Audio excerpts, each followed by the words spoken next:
তাহলে তাকে চাকরিচ্যুত করা যায়, তাকে ছাঁটাই করা যায়, তাকে টার্মিনেশন করা যায়, অথবা তাকে ডিসচার্জ করা যায়। তুমি ছাঁটাই করো, টার্মিনেট করো, ডিসচার্জ করো, কিন্তু দয়া কইরা আবার তাকে ওই ব্ল্যাক লিস্টেড করবা, যাতে সে অন্য কোনো কারখানায় চাকরি না পায়।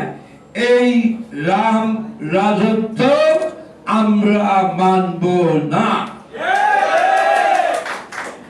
আমরা এই প্রতিষ্ঠা বার্ষিকীতে দাঁড়িয়ে আমরা বলতে চাই, গার্মেন্টস শ্রমিক সহ বাংলাদেশের সমস্ত শ্রমিকদের জন্য একটি জাতীয় নিম্নতম মজুরি অবিলম্বে ঘোষণা করতে হবে। আমরা এখানে দাঁড়িয়ে বলতে চাই, ইতিমধ্যেই এখানে ছিলেন আমাদের প্রিয় সুলতান ভাই। আমরা সেই শ্রম কমিশনে আমাদের সমস্ত সুপারিশ আমরা সেখানে দিয়েছি।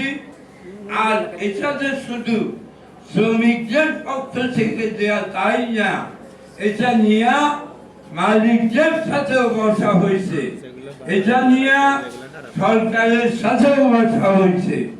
তিন পক্ষ মিলা সেই শ্রম কমিশনের সুপারিশ সরকারের কাছে জমা আছে।